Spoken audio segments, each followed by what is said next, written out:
fair that we would normally have at the beginning of each semester. Every fall semester we have our fair, but we're so glad that you are here today to join us. It's our hope that information in this presentation will help prepare you to navigate the study abroad application pre-departure process. So Marley and I will kind of go over some basics of how the study abroad office works and how to get started. And then we will have some study abroad alumni join us for the second half of the hour to let you know about their experiences in applying to study abroad and their experiences abroad as well. So I guess the next slide will be meet our team. So we have a couple of our team members in with us today, and so I'll let them introduce themselves. I'll go first. My name is Maggie Miller, and I serve as the study abroad advisor in the office. I'm typically the first point of contact for anyone that comes through our office. So whether you know, typically it would be when you walk in the door and come to our first step. I would be sitting at the front desk there, but I also manage the SAO email, answer the phones, and serve as the first point of contact. And I run the first step info sessions, so I help students when they're first getting started in their study abroad.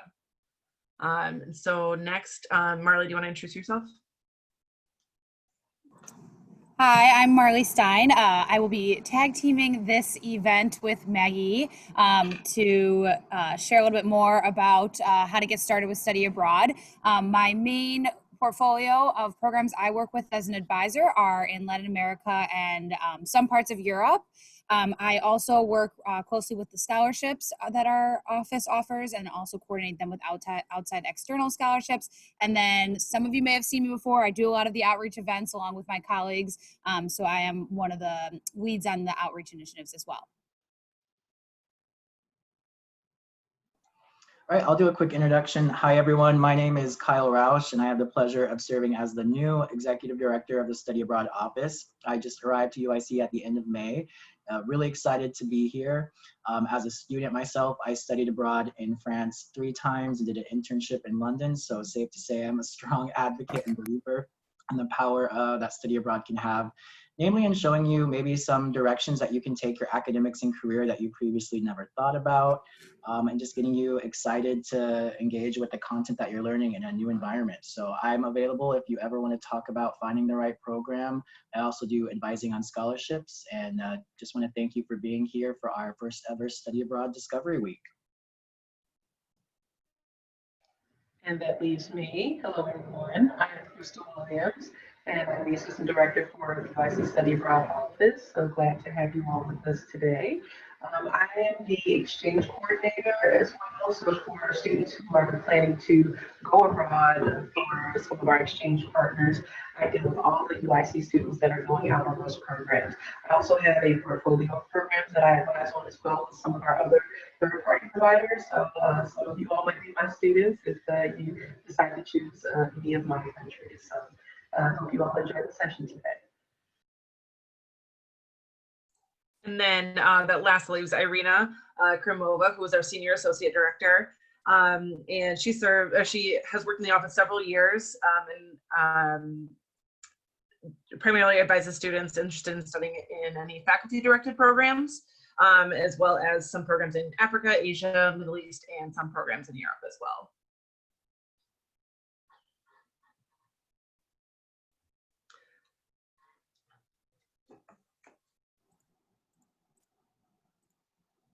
All right, so I'm going to get started on,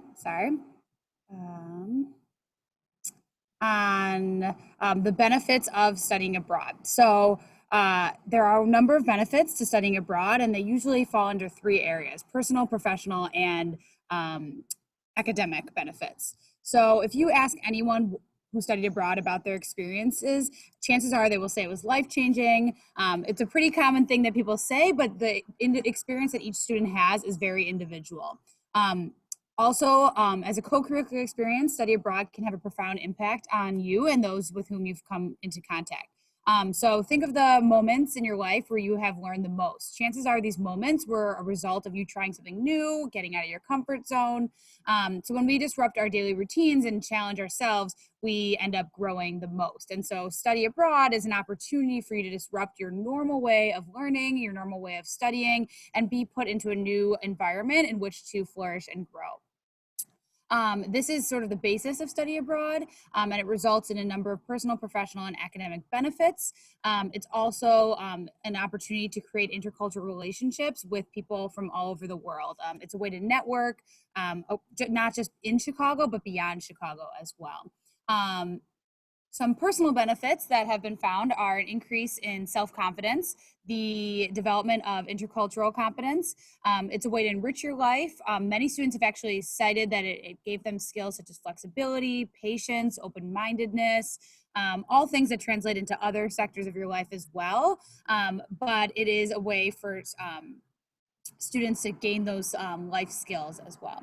Many have cited that this is where their best friends have come from. I'm still very best friends with my friend from study abroad, and she works in the field now too. So they are lifelong friendships.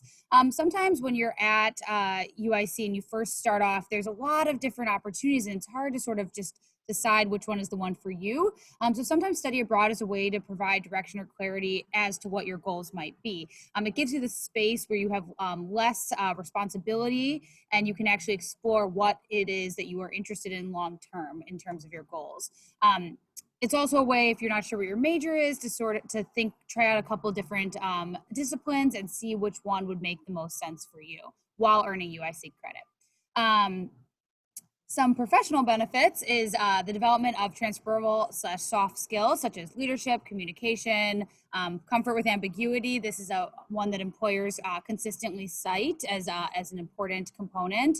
And it's also an expansion of your professional network. One of the wonderful things about UIC is you get a really strong Chicago-based network, but this is a way for you to take classes with students from all over the country. So you're expanding your network nationally, but even more so, you're expanding your network globally. It also gives you real world work experience from an international internship or research project. So when it comes time to graduate, you're able to give a couple of examples as to why you have the skills to enter into the workforce. So this might be interning in a nonprofit abroad. One student, he actually interned in a local startup for housing, finding rental units, and he was in information decision sciences. And so that was something that he was able to speak to afterwards. Another student, she actually did an internship on one of our UIC faculty directed programs, social services in Paris, and she was able to cite the specific interactions she had with members of the local community as when she was applying to graduate school. Another thing to think about is that a very small percentage of undergraduate students globally actually study, or US students actually study abroad. So when you are later on applying for jobs, you're part of this group that has had this additional enriching experience, and it sets you apart from your applicants. Academic benefits. So one great thing about UIC is we have an expansive curriculum here. However, when you go abroad, there's even more courses that you can choose from. So it adds an additional opportunity to take courses that might complement your degree program that you're already studying here. It also adds an additional international or comparative dimension to your degree. So let's say you are in applied health sciences here at UIC and you're interested in seeing how public health issues are approached from Costa Rica or Botswana, any of those places, because they are very different and it varies by country what the priorities might be. It also is a way of offering alternative ideas and solutions to issues within your discipline. So it really strengthens your critical thinking skills. Programs are really immersive in nature, so you're able to actually go to the sites, interact with people who are actually experiencing these type of challenges and problems, and the practitioners who are working in country to solve those problems.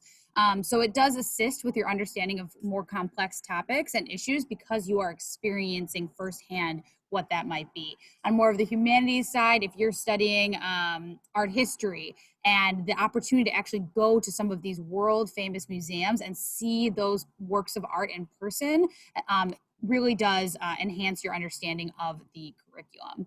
And it also inspires you with future lines of inquiry and research. I know that there are things that you might not have ever considered that you would be interested in because you haven't yet been exposed to them.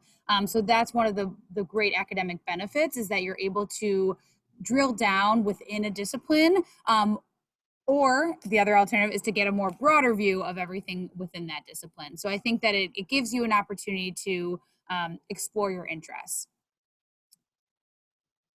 So now we're gonna move on to what your study abroad goals are, and Maggie's gonna continue the conversation.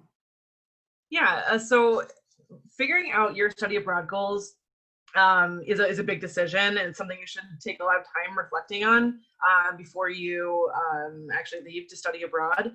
And by considering these goals, you'll find it easier to identify the best program for you, because there's a lot to choose from. So figuring out what you want to take from your study abroad experience will be key.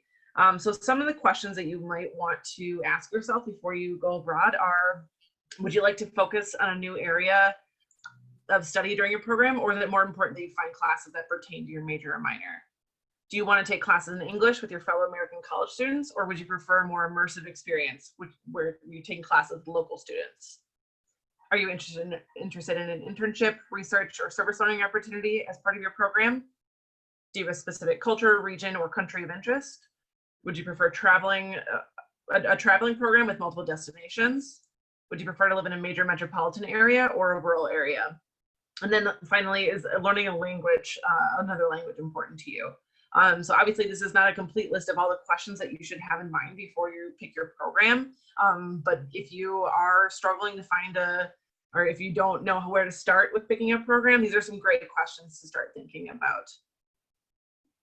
And there's no right or wrong answers to any of the questions. So just try to get a better idea of where you would want to go or what you would want to study.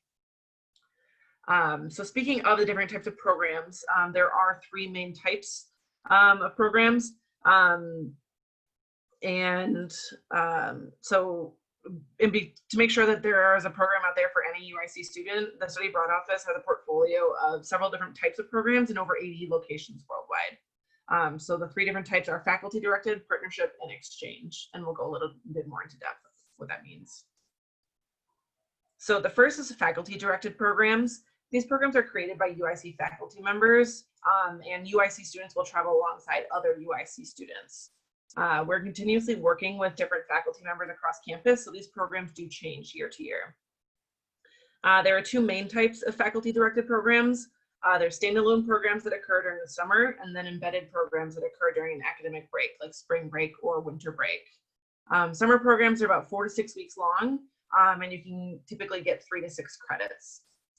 Embedded programs are actually attached to a semester course at UIC, so you'll take a course on campus or virtually at UIC, and then the international component would take course over the break, like I mentioned, like a spring break or a winter break.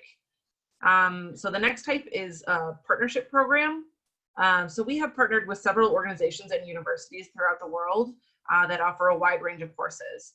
There are 3 different types of partnership programs. There's direct enroll, program centers, and hybrid. So direct enroll programs are just as they sound. Students directly enroll in classes at a partner university.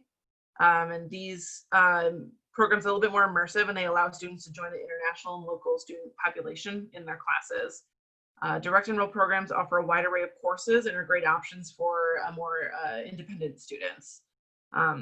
Program center programs are summer, semester, or academic year programs that are offered by US study abroad providers that have program centers worldwide. So these centers are fully staffed with local faculty and student support services staff. They have a wide variety of courses at the program centers taught in both English and a local language. So no matter where you are in the world at one of these program centers, even if you don't know the local language, there will be classes available for you in English. So this opens up a lot of options that you may have, not thought possible if you didn't know another language already. And then the hybrid programs basically just combine the program center and the direct enroll together. So you take classes at the local, at the program center, and you have the option of taking courses at the local university as well. So all of the partnership programs will be able to offer you the option to participate in internships, service learning, and undergraduate research. And then the third type of program is exchange programs. They, you can go back one. Yeah, exchange programs. So these are similar to direct enroll in that you will directly enroll in courses at a local university. However, this is the only program model where the UIC student pays tuition at UICs as they normally would. And so exchange programs offer, like the direct enroll, a wide variety of courses that you can take and are more immersive because you take classes at the local universities. And I forgot to mention this earlier when we first started. We'll go over this real short presentation, and then we'll have some time for Q&A at the end before our alumni join us for their experiences. So what can you study abroad? So every course that you take abroad counts as UIC credit, and you can get major, minor, gen ed, or elective credit from all these courses. So no matter what remains in your degree, by the time you plan to study abroad, you can get credit for it abroad. And some are going to be some programs are going to be geared towards specific areas of study, like the faculty directed programs and some program centers. And then some, like the direct enroll and exchange programs, are going to have a wide variety of courses. And then, like I mentioned earlier, there's also the option to participate in credit-bearing internships, undergraduate research, either in both summer and semester-long programs. And so where can you study abroad? There's programs in about 50 countries in 90 cities worldwide. And like I mentioned earlier, regardless of location, almost all programs offer coursework in English. So you can go abroad pretty much anywhere. I believe in the year 2018 to 2019, our UIC students study abroad in 32 different countries in that 1 year alone. All right. I'm going to continue the conversation about academics abroad. Study abroad is first and foremost an academic experience. And this is because while you're abroad, you're earning credit towards your UIC GPA. So any credit, any courses you take abroad, it will be transferred back to your UIC transcript, and it'll count as UIC credit towards graduation. So this is a wonderful opportunity for you to actually enhance your academic career by adding this into your degree plan. Study abroad is part of UIC, so it's not a plus, it's part of it. So one thing to think about when considering different programs is the differences in academics abroad. So for example, if you choose to enroll at a local university, you're going to be being taught by local faculty, and they might have a different academic culture there. So this might mean that it's more lecture-based, or it might be that your grade is determined by just a few assessments as opposed to many, many assessments based on participation. However, it's a really immersive way to both expand your study skills, but also get to learn similar to the way other locals do for their university experience. Also, we have UIC faculty directed programs. And so that is for students who really want to have a cohort of UIC students, and then they can be learning from a UIC faculty member. One of the great things about this is that you have the comfort of being with all UIC students, but because you're going out to all these different locations under the guidance and the expertise of the UIC faculty member, you're really getting the best of both worlds on one of those programs. The last is the course approval process. So this is a really important component of study abroad, and it's really just to give you assurance and to ensure that everything you do and take abroad goes towards graduation. So in this process, you would meet with an academic advisor or study abroad advisor before you go abroad, and they will give you a course approval form. On that form that's specific to your college, you'll write down all the courses that you would like to take, and then you will bring it to your academic advisor, and they will sign off on that, ensuring that those courses will count for a specific type of credit. You can earn major credit, you can earn minor credit, you can earn general elective credit, and you can also pursue studying abroad and fulfill your gen ed requirements. A lot of students like to do the gen ed requirements because it's an opportunity to explore and take some unique courses that might not be offered here at UIC, but you can get credit towards your major for studying abroad as well. And this is something that we will talk with you through, but also your academic advisor is going to be your best resource in determining what things will count towards. So one thing I say to all first year students is right when you get on campus, go to your academic advisor and say, I would like to study abroad. And then they have the flexibility to help you choose a semester that makes sense for your academic goals. And then you have a lot more flexibility when you go to choose program location and courses because it's been pre-planned. The other thing to think about is when you want to study abroad. Consider other responsibilities you might have, and if you think ahead of time, you have more flexibility in what semester you end up studying abroad in. The application process, Maggie is going to continue and go over a little bit with you as well. Yeah, so I guess the first step would be to attend one of the first step advising sessions. And I actually forgot to put this on this one as well. But the first step session, we have them every day. It's basically this presentation again, but with a little bit more, goes a little bit more in depth of a few different points. And so you would need to attend that before you would be able to meet with any advisors. And that is on you can find all the information for that on our website. The next 4 steps are to know your application deadlines. If you're looking to study abroad in the spring semester, you have to apply to our office by mid-October, the semester beforehand. And then if you're looking to study abroad in summer, fall, or for an academic year, you have to apply to our office by mid-March. So if you're looking to go abroad next semester, for example, the deadline now is October 23rd. So that is the last day that you'd be able to submit your application to study abroad is October 23rd. Now, if you're looking to go abroad this summer or next year, the deadline for next semester is March 12th. So just make sure you get into our office before then. And you can always get in touch with us, reach out to us to see if we are accepting applications yet for a future program. Sometimes we're not able to accept them super far in advance just because we won't have program information yet about those. But right now, if you're looking at next semester or summer, we can probably get you in for an appointment. And it is never too early to start planning. So even if we can't accept your application, still definitely meet with us. We can help you figure out your own timeline of when you should be doing everything. And yeah, we'll meet with anyone that would like to. So if you have any questions about anything, please reach out. The next thing you need to make sure of is that you look at the eligibility requirements. To be able to apply to study abroad, you will have had to have completed 1 semester at UIC by the time you start your program. So as long as you're a UIC student and you're in good standing academically and according to the UIC Code of Conduct, will be eligible to study abroad. Then the next step after that, once you figure out when and if you can study abroad yet, the next step is to choose a program. So there's a few different ways you are able to do this. You can, like we mentioned earlier about this, figuring out what your goals are with studying abroad. You can answer those questions yourselves, do some individual research, look on our website. We have a program search tool on the website. And then your other 2 options will be to meet with an advisor. So if you're not sure where to start or don't have anything narrowed down to a specific region or area of study or anything like that, you can come to one of our drop-ins. We have drop-ins every Tuesday and Wednesday from 10 to 4, I believe. So anytime on Tuesday or Wednesday, you can stop in virtually right now and meet with an advisor and talk it through and get some advice on it.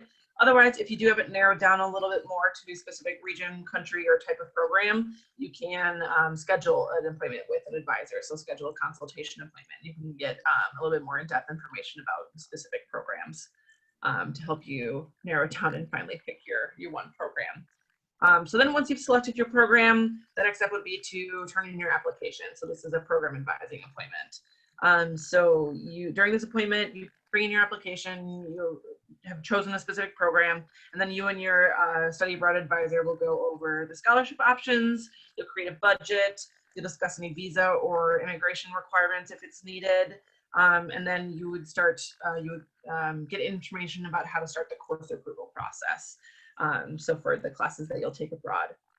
And your advisor will give you all of your next steps on what is involved with getting ready to study abroad. So anything involved with pre-departure, getting classes selected, they'll be able to give you all your next steps. And then you just need to attend a pre-departure orientation and then go abroad. Great, thanks for giving us that overview, Maggie. One thing that we will talk to you about specifically, oh, sorry. Your sound is robotic. Try again. Hello? No. Oh goodness, it was working before. Hello, can you hear me now? No. Yes, perfect. You can? Okay, yay. Yeah. Okay, sorry about that, everybody. One thing about that we'll go over with you in your advising appointment is how to fund your study abroad. You can start talking about this long before you meet with us. However, I want you to know that you'll have that step-by-step support as you consider going abroad in that advising appointment. So this is a infographic to sort of see what the cost of study abroad is. Study abroad is an investment in your future. So you really need to approach the experience thinking of it like that. As I mentioned some of the benefits earlier, professionally, academically, it is an investment in your future. The cost of studying abroad is approximately the same cost as it would be for attending UIC plus room and board. And that the way that number is calculated changes depending on what type of program you go on. Some programs are more expensive, but there are more scholarships to help offset that added cost. Other programs are actually priced at about the same point as UIC tuition plus room and board. And then there are ones that are actually more affordable than actually studying here at UIC. So there is a wide range, and it can seem complex to navigate, but know that we are experts in figuring out which program makes the most sense based on your financial background. But we don't do it alone. We definitely work with the Office of Financial Aid to do this. And so what will happen is during your appointment, we will make a budget for you that'll go over the exact cost of attendance for study abroad. And then if you do receive financial aid, you will meet with Hua Kao in the Office of Financial Aid to go over specifically how your financial aid package will transfer to study abroad. These are two quotes. Actually, one of these students will be here later at our panel, so I'm sure he can give you a lot of great advice. So I won't read those out for you now, but take a look at them.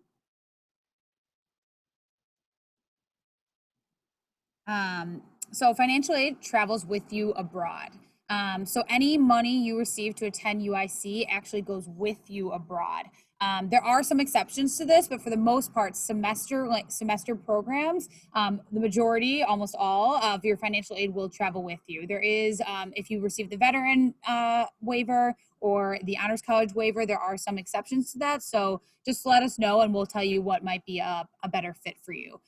Summer aid is only federal aid. So the only aid that would travel within the summer are going to be federal scholarships or federal loans. So this would be like the Pell Grant if it's offered some summers, or any loans you receive. The Pell Grant can be applied to semester and often summer programs. So if you are a Pell Grant recipient, not only can that be applied to study abroad, it also gives you more opportunity in terms of scholarships that you are eligible for.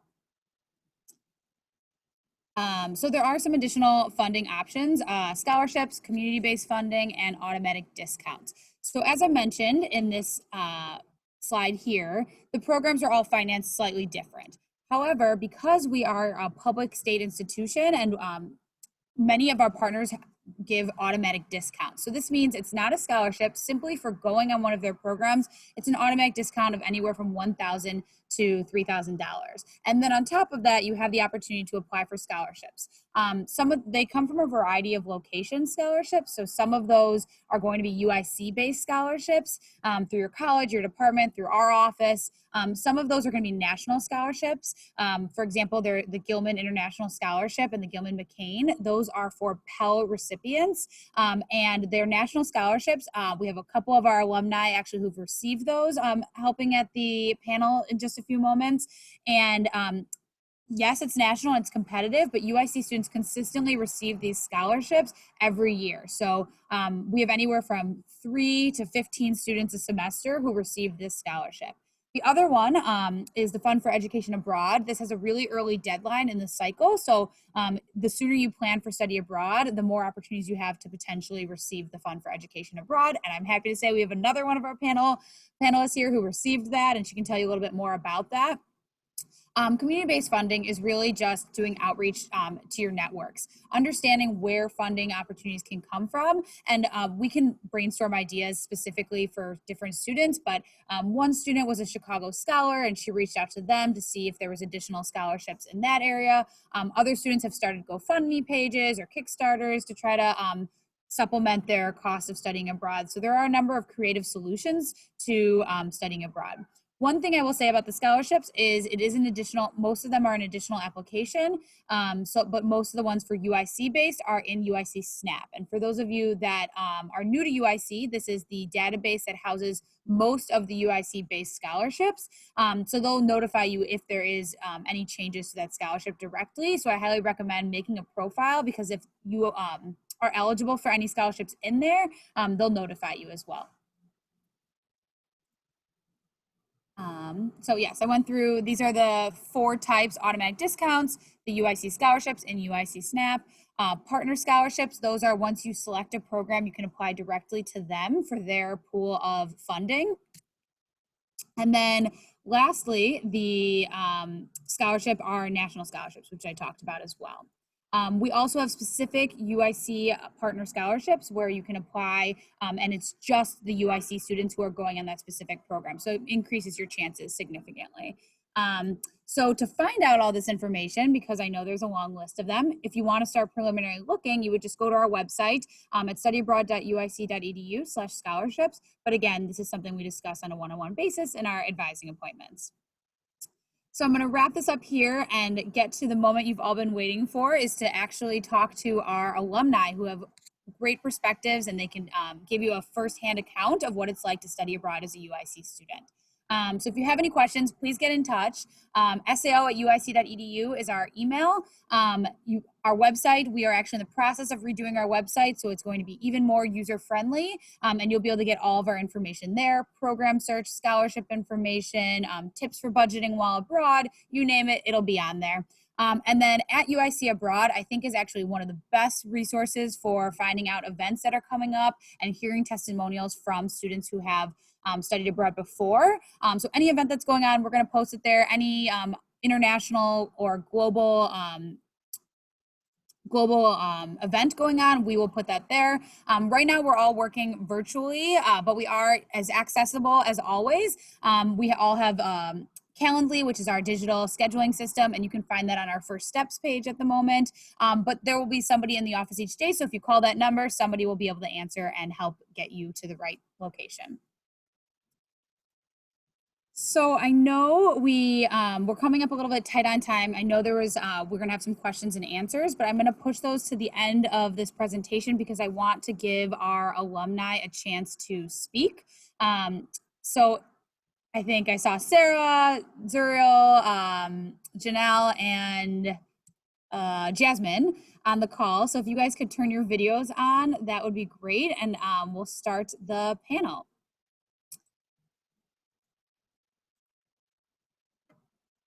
All right. So let me, I'm going to stop sharing this for a second. Oh, I hope it didn't stop sharing during it. All right.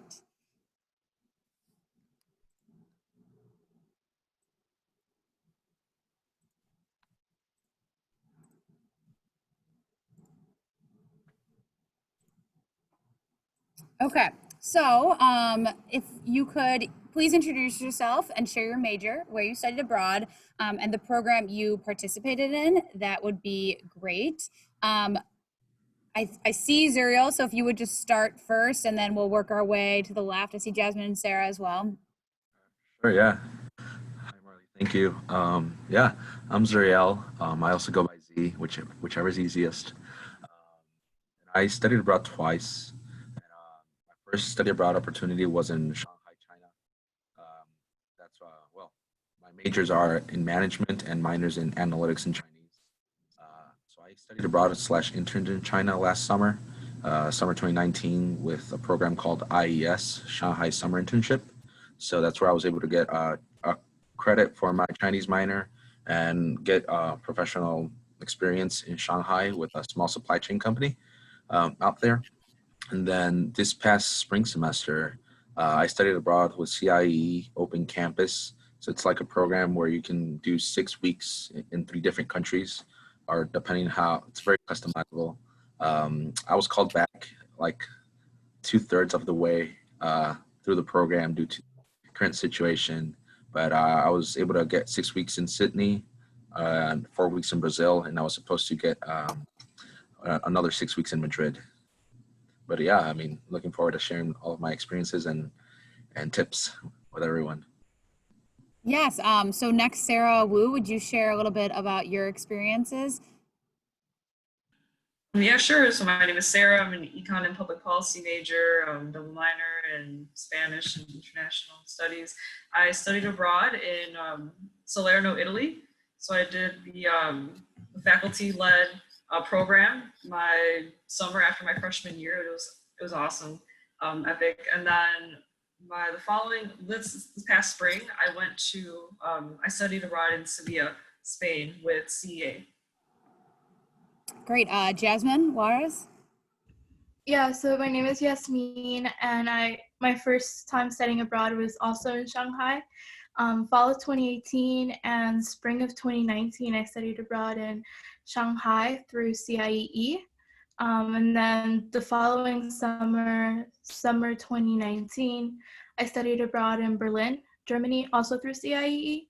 But this was just like a 4-week program. And then this past spring, I studied abroad also through Open Campus in CIE in Monteverde, Costa Rica, and Yucatan, Mexico.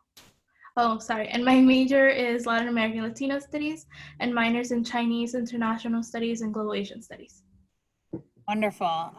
And then Janelle, I believe you're here too.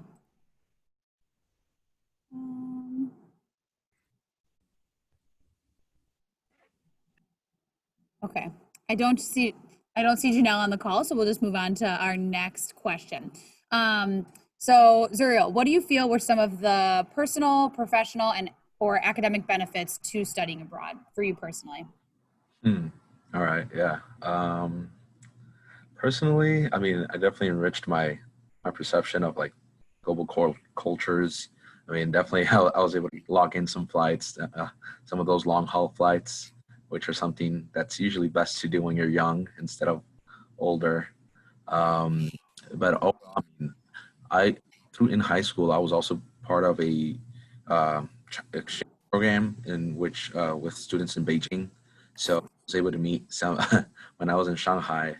I was able to meet some of these students whom I met previously, and it definitely enriched my network. I mean, being able to catch up while being there, it's a great experience. And then professionally, it enhanced my resume. I was able to get more experience and have stories to tell in interviews when I came back here in the States, especially because I was able to use my Shanghai experience with this supply chain company, and which I was able to later apply in my interviews with Boeing, which I just completed a internship with them as well this summer, virtually, but definitely made the most of it. And then academically, I mean, you can definitely end up having more credits than what you're supposed to graduate with, and it's definitely enriching, and it's always what you make the most of it, playing your cards right. Thank you. Jasmine, do you mind commenting next? Yeah, so I think similar to Suriel, I think professionally it's an invaluable experience. So I studied abroad in China a year, and because of that experience, I have now been able to intern at the Mexico-China Chamber of Commerce. And also like my experience in Mexico was like really big for that, because they knew that I knew I knew what I was talking about. Sorry. And right now I'm applying to grad school in China as well. And just having the experience learning Chinese in China, I am showing that I have cultural experience, and I'm able to adapt very well to the environment, which I know is like a huge plus for these types of programs for successful applicants. Thank you, Jasmine. Sarah, do you mind sharing an overview of what you feel some of these benefits were to studying abroad? Yeah, I think it changed my entire life. I mean, I think for the most part, it's more of like for me, like personal development kind of thing. I think it opened my mind to all the possibilities that were in the world, right? Because when you don't study abroad, when you don't really venture outside of your bubble, you kind of think, oh, this is what I have here, what's in my city, whatever. But now that I've studied abroad, it's like, okay, well, why don't I go to Europe?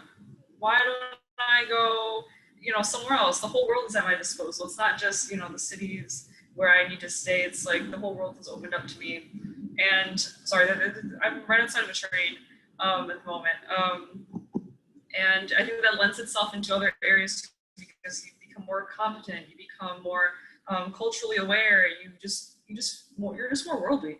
And that just kind of lends itself into your professional life and more confident when you go into interviews. You have, I guess, more talking points. You have a network wherever you go, kind of similar to Zuriel and Yasmin's experience, right? For me, it's like, now I know professors in Spain, should I ever want to go back, and just things of that nature. So really, I mean, you take interesting classes too. My Spanish would never be where it is now, or was if I didn't, if I wasn't in Sevilla for like 2 months. So I mean, there's just literally no downsides. Yeah. Yeah, so I mean, that brings me to, I think, a next question that I think that a lot of students would like to hear about, is what was one perceived barrier or concern you had to studying abroad, and what resources and actions did you take to overcome this barrier? I could go first. For me, it was the financial barrier. I always thought that study abroad would be extremely expensive. And so I've been lucky that I've been able to pursue multiple study abroad opportunities and be awarded scholarships. So I was awarded the Freeman Asia Scholarship specifically for China, the Fund for Education Abroad, and several CIE specific scholarships. And this was all because I was proactive and I started my applications ahead of time. I know Irina from the Study Abroad office. I emailed her a few times to read my essays. Other advisors, professors also read through my essays, and I would recommend, if you're planning to study abroad, especially several semesters, look for funding opportunities. The Study Abroad website, like Marley said, has a lot of really good resources. There's UIC specific scholarships through UIC SNAP, but also the nationally competitive scholarships. I think sometimes we're afraid to apply to them because they're so competitive, but as UIC students, I think we have a really good shot at getting them. Yes, Sarah, did you want to say something? Oh, sure. I think, along the same vein is that my first, my first study abroad, I had to kind of pay out of pocket for that. I wasn't proactive. I kind of did that on a whim. I was lucky enough to have the financial resources that I did at the time, but then the second time I studied abroad, I was a lot smarter about it. Applied for, X, Y, and Z scholarships, applied for the Gilman. That was going to be for the next one, but I mean, applied for other CA scholarships, things of that nature. So part of it, I think, I was lucky, but also again, being proactive, looking for those financial opportunities. And then I think also a part of it was maybe this perception that I wouldn't fit into this other culture. I think in order to kind of get over that fear, assuage that fear, just doing research and just seeing who else is coming abroad. I think, having someone of familiarity might help, or just kind of seeing what the customs are in that country. Like, oh, how do they typically dress? What do they typically eat? So you're more, I guess, familiar with their customs before coming in, so you don't feel as much of an outsider. Yeah, Great advice. If I may add as well, doing your research definitely helps. It's always good to know more than not know as much. In terms of scholarships, I was also able to apply and earn the Gilman scholarship. That's the one I was able to apply to the Shanghai experience. And then overall, even into within UIC with the Honors College, there's scholarships there. And then in addition, also through Chicago Scholars, which is an external program. And CIE has like specific grants or scholarships as well to people who apply to specific places or regions, which also help and alleviate those financial burdens. Great. Well, most of you answered my next question already, but if there was anything you didn't mention yet that you want to elaborate on, if you could share, if you feel comfortable, a little bit more about how you funded your study abroad program. So a couple of you mentioned scholarships and et cetera, but if there's anything else that you haven't mentioned regarding budgeting or financial aid, feel free to share that now. Otherwise, I do want to give a shout out that all three of these participants are National Award Scholarship winners, which is really impressive. And all three of them have gone abroad multiple times. So it is possible. They really did a lot of hard work to get to where they are. And I think that they have great advice. So I'm hoping that you can share a little bit more about that. Yeah, and I mean, and in terms of budgeting for me, I mean, usually I like to budget as if I'm gonna spend in US dollars. I mean, whatever you spend, like $10 a meal, that's $30 a day. $10 on your public transport, that's adds up to 40. So usually like that $40, $50 per day, that's already over budgeting. But I mean, it helps you have like a set track. Okay, this is like my spending habits, and definitely helps out in the long run, especially if you underspend. But also like usually in some countries, like it's not the cost of living is not in US dollar. It's definitely in their currency, in which a meal can cost you $2 or $5. So I mean, if you budget that way, usually you'll end up saving some money. And I was doing some research in terms of like which banks would here in the States would allow me to have like no foreign transaction fees, or even with credit cards, taking advantage of the zero interest for a year or 15 months. Which are definitely options available to students. And yeah, like doing research that just helps alleviate so much stress and like financial burden as well. Especially like, for example, I went with Bank of America, and they have a partnership with a bank in China. They have partnerships with banks in Australia, and all a very global network. And that just alleviates so many fees. And even if the banks themselves can be their own foreign currency banks, which usually, I mean, if you exchange your currency at the airport, they're at least going to take like 10% out of your money. But with a specific bank, if you have an account with them, they'll only take like 3. And then if you're going to do a big exchange, you'll definitely save up so much money like that. Great. Jasmine, Sarah, anything else you'd like to add? If not, that's great too. I will say, talking about perceived barriers and how what resource and actions did you take to overcome this? Study abroad is one of the only opportunities where you're going to have support from start to finish. I personally have moved abroad, and there is no support when you do that. So definitely take advantage of all of these resources. We're here to help you navigate and answer those questions that you might not initially be able to find information on. And it sounds like these students did a lot of their own background work as well. So just know that it's a partnership, and we want this to be part of your UIC experience. Talking a little bit more about what it's like to study abroad. So did any of you form a particularly strong personal or professional relationship with locals in your host country? If so, can you explain a little bit more about that cultural exchange? Yeah, so when I studied abroad in Shanghai, there was a group of, I'm pretty sure they're funded by the Chinese government, but there's a group called the Shanghai Bridge, and they help like American exchange students kind of experience Chinese culture, and they invited us out to eat and participate in a lot of different activities. And so I still keep in touch with them, and they've helped me a little bit like navigate the application process for universities in China for grad school. And they've also told me that if I ever move to China, they'll share other networks with me. And so I think it's really important to create at least some type of relationship with the locals.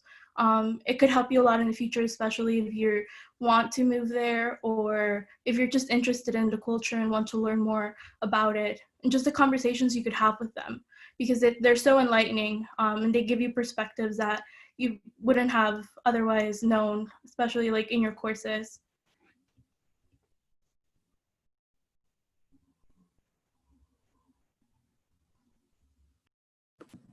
I mean, yeah, to add on with like, I mean, Yasmin shared with us. Yeah, I mean, I still keep in touch with the people I've met throughout the countries I've been to. Like, honestly, I mean, I at least know people in each continent right now, well, except Antarctica. But honestly, just gives you a sense of fulfillment. Like, okay, if I'm back there in any region, I can definitely hit them up and like, yo, let's meet up. Like, let's go out for dinner. Like, and also like having that insider perspective on these specific regions are it's so important. Especially, I mean, it just gives you that, I guess, intelligence or like. It's a better understanding of what you can find on your own research through the internet. I mean, they'll definitely have the insiders. They're the ones that had to live there for a bunch of time and know that where to go, where not to go. I mean, and usually that helps a lot. So that honestly, just reaching out, maintaining your contacts, your relationships or networks, whichever. If they're your friends, it's a relationship, or if it's a friendship. But if there's some professionals, then yeah, you're maintaining your network. Yeah, I can totally relate to that. I think I formed a lot more of personal relationships with people, especially in Spain. I think that's made all the difference. Like when I compare and contrast my time in Italy to my time in Sevilla, it's almost not night and day, but it's like I made so many more local friends. Like I've put more of a concerted effort into, going to intercambio events or using online resources to make friends. And like I still talk to like most, if not all of them today. And it's enriched my life so much. Just having again those relationships and being able to partake in cultural activities. Like for instance, I made a friend from Granada, and I ended up staying at his family's place in a village. I don't recommend everyone do this, but I think I just got really lucky. Me and the guy we became like really good friends, and just I had this very like wholesome experience at the village, like potato farming with his family, just being showed around for tapas. It was just really like magical, and I wouldn't change that for the world. And that's not something that would have ever happened if I didn't kind of put myself out there and try to talk to locals. Great, thank you for that. We are coming up at the end of time, but I have a few additional questions. So if anybody wants, please stay on and listen if you are interested. Otherwise, you can always get in contact with our office via our website or email sao@uic.edu. Please do that. If you have questions right now, go ahead and put them in the chat, and either one of my colleagues, Maggie, Arena, Kyle, or I think Crystal's in here, or she was. One of them will answer the questions that are appearing in the chat while we continue the panel conversation. Yeah, thanks, Marley. If you don't mind, I see a question that I'd like to address. Is that okay? Yep. All right, so we have a good question about how the pandemic has affected study abroad opportunities, and I do think it's very important that we give you an update about this. So unfortunately, COVID, when it reared its ugly head, it did uproot the study abroad field, and we've had to postpone study abroad effective through the fall semester. So no students are abroad right now. But we are making tentative plans to resume study abroad in select locations as early as next spring. We continuously monitor agencies such as the Department of State, the Centers for Disease Control, and so forth. And so as they declare that it is safe to resume travel in regions around the world, that is when we will start opening up our programs. So in short, the best thing you can do right now, if you're thinking you might like to study abroad next year, is to come in and chat with our advisors, because depending upon where you're thinking about going abroad will dictate the earliest term that you are able to study abroad. That aside, I want to assure everyone that we do take safety and security very weekly here in the study abroad office for our participants. And one thing that we do is require that every student going abroad have a comprehensive international health insurance policy that covers a variety of things, but does cover for in case we do need to get students back due to an emergency. So we'll talk more about that in your pre-departure orientation and make sure you have all the information, but it is definitely something top of mind for us. So thank you for that great question, Chanel.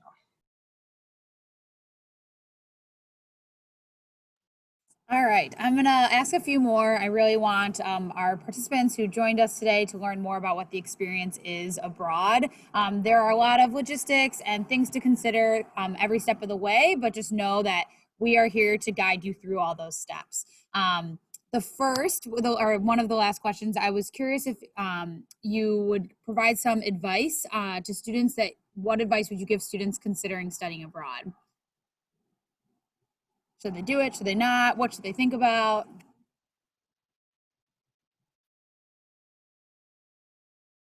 I mean, honestly, if it's in your mind, do it. Look, I mean, do your research. I mean, find out. I mean, because when else in your life are you going to be able to go out for like 3 months and then like without many responsibilities? I mean, yeah, it's academic, but I mean, 20 years from now, it'll probably be in your field and it'll be difficult to get like a 2-month, 3-month opportunity, a semester opportunity to be abroad.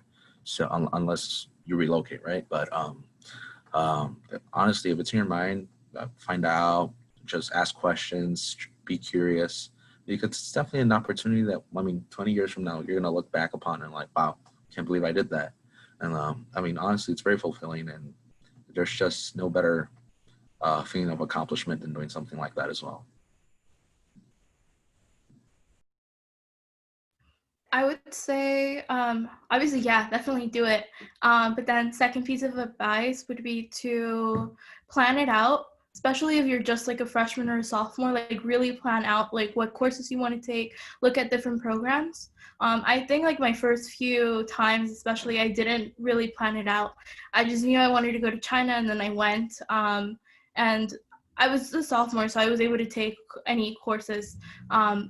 But like especially later on, this past semester I still had 2 science courses left that I had to satisfy, and I was able to take them abroad, and I found a really sweet scholarship thanks to Marley that I was almost able to go for free. I think I only had to pay a few thousand, and it was mostly all covered, and then now I don't have to take science courses here because I satisfied that requirement abroad. So really think about what courses you want to take, and if they're offered abroad, I recommend you take that. Thank you. There's a couple questions here in the chat that perhaps you all could comment on. Could you explain a little bit more about what it was like academically abroad, and was studying abroad make it more difficult for your daily life or in school? What were some of the changes or differences you experienced, and how did you maybe navigate those while abroad? For me, there really weren't any. I wouldn't say there were any too big of any differences. I don't think it was any more rigorous than it was at school. I think that during study abroad, I had more like project-based assignments where I had to kind of collaborate with team members more, classmates more, a lot more than lecture-based stuff. So I think that was kind of the only difference. There's more field trips too, obviously for reasons, cultural reasons. Yeah, just to comment on that, it'll really depend on what choice of program you make. And I think that that's something that us as advisors work with you on to understand how you prefer to learn.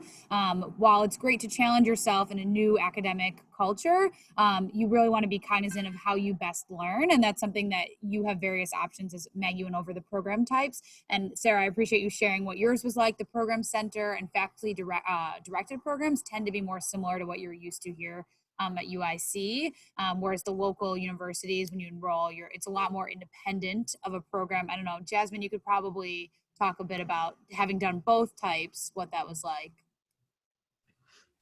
Yeah, so I didn't talk about the first time I studied abroad, which was in Mexico City, summer of 2018. It wasn't through the study abroad office, but it was a direct enrollment. And this was a lot more independent. I rented a house with other participants, and it was more so like you arrive to school, you take 2 courses, and then like we were done.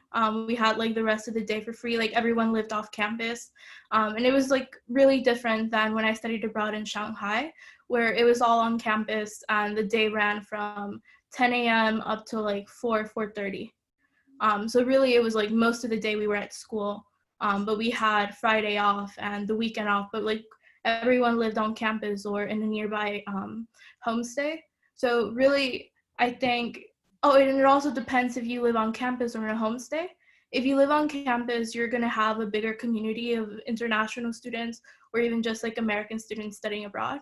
Whereas if you do a homestay, you're more isolated, but you could still make it work if you wanna have contact with other students.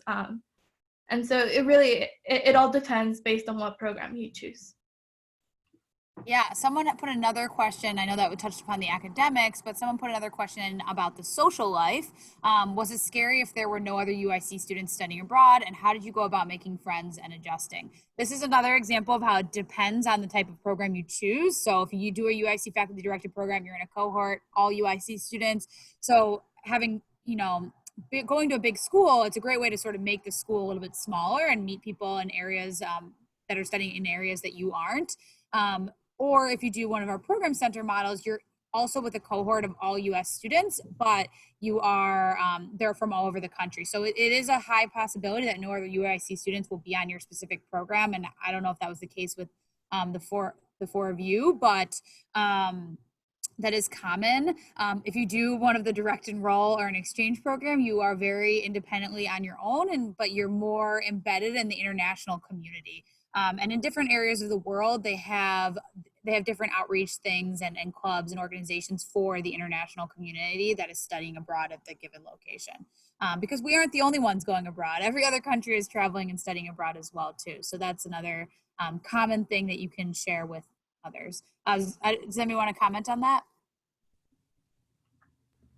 Yeah, Social life? for sure. Yeah, for all of my experiences abroad, I've been the only UIC student out there, so I end up meeting students from all over the US and within specific countries. Honestly, you just end up making friends with them. You just like, hey, what's up? I'm from here and here, and then like just like that network starts growing, that those relationships grow, and then like you start like after class, oh, you want to go out for some drinks? Like this is like the student perspective, right? But like want to go out for some drinks? You want to go out to the club? Usually, I mean, one just ends up going into like a little bubble, I guess. And then from there, I mean, if you don't want to interact with a bunch of American students that kind of have your same perspectives, you can also reach out to like other universities. And like there's usually if other universities in the country are hosting events or like sports or whatever, that's how like you get to meet people. And then, but yeah, that's a little bit of my experience. Actually, same. I've never been with other UAC students in the same program. And I think towards like in the beginning, I mostly made friends with like the students in the programs. But while I was in Berlin, I decided to kind of explore the outside, and I started attending programs or just events that I found on the internet. Not like shady, but for example, there was like a networking event for people who spoke Spanish. I started going to those, or like music night, and just kind of exploring more of like the city and by myself and growing a network like in the city with locals. And I think that's also like a very valuable experience that I recommend you guys explore while you're abroad.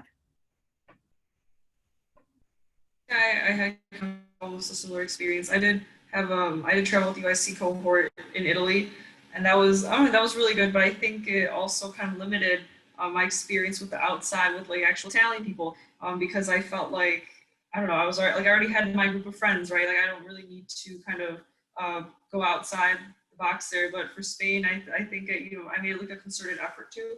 I think there was only one other person from UIC, but I didn't, or two other people from UIC, but I didn't really know them at the time. But I really tried to kind of like I went to events like that I saw online, And there's nothing wrong with that, like intercombio events and things like that. And then there are also intercombio websites, like language exchange websites, where there are locals that are trying to learn English, and maybe you're trying to learn that language. That is honestly like a great way to meet local people. It's kind of low pressure. Everyone they're just there to, like, exchange languages, and it's not. I don't think it's super risky or whatever. I mean, it just kind of depends. So just be safe with that. But I've had the best experience with that, truly. Like, I made some of the bestest friends through that. So Yeah, thank you for sharing that. Also, in terms, I think what all of you did to make friends and expand your social networks is the right way to go. But for those of you that mentioned, you wanted to take safety into account, so that's something in pre-departure orientation, both from our office and if you go with a partner program, they're going to go over giving you tools to prepare yourself to make smart choices, but also still explore and expand your social network. So it's a balance, and it sounds like you all were able to strike that balance really well. The last question I wanted to ask, unless there's another in the chat, was regarding navigating your personal identities while abroad in a new culture. Can you share a little bit about what that experience was like? Some of you have done it in a number of different cultures, so that our prospective students can hear firsthand. I think Suriel and I might have had a similar experience in China. So when, like, obviously we look like foreigners, and so when people asked, at least me, where I was from, what country, the times that I would say the United States or America, they'd be like, really, you don't look American, because like their idea, and it's nothing offensive, their idea of like an American is like a white person, or at least like light skinned. And so they were like, you're from somewhere else. And so I was like, well, yeah, I'm Mexican. They're like, there you go. And so I introduced myself as Mexican. And then I would also say like, oh yeah, I'm American. Or I would just like, I guess my identity was more fluid. And I mean, I am Mexican, so there's nothing wrong with that for me. But in Costa Rica, all of my classmates were American, so they kind of knew that I was American as well. And so when I introduced myself, I would say that I was Mexican, but I lived in the US and also an American. Yeah, those are, I can relate to what Yasmin just mentioned. Yeah, for example, like in China, I mean, yeah, you get like that perception like of an American with Eurocentric features. But I mean, when I traveled to Southeast China and like Guangzhou, um, or like in that region, like in southern China, like I was told I kind of look like them, and like and usually when I was walking outside, like in Guilin, like I definitely saw like, okay, I can definitely blend in here. I mean, it always depends by region. Like when I was in Australia, like I was told, oh, are you from New Zealand? Like I look Kiwi, or like or when I was in Brazil, I mean, well, I mean that's Latin America, but I mean, it definitely helps out to know another language, and like Spanish, like very like probably like 75%, 80% similar to Portuguese. So I mean, it helped out to get around there. And but yeah, I mean, I mean, yes, I'm Mexican, like culturally, in my heart, but like everything, all of these opportunities uh, that I've been able to take advantage of, it's because I'm American, right? Like these scholarships, all of this. So it's always, for me, it's always been a representation of both countries. Like in terms of like even speaking with other people that speak Spanish abroad or English, and like, yeah, I'm from here and here. But yeah, you have control over that. So don't let any other individual change that. I kind of relate to their experiences. Just, I think there was a difference though in going to kind of Italy. They were more like, oh, where are you from? Where are you really from? Right?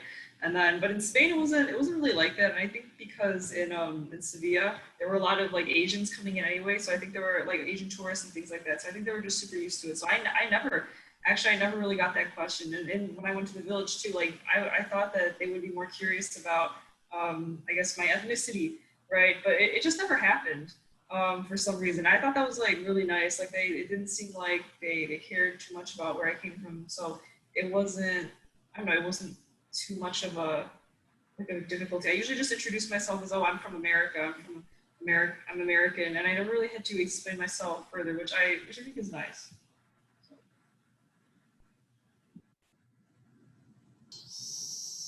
All right. I think those are all right. I think those are the end of the questions we have.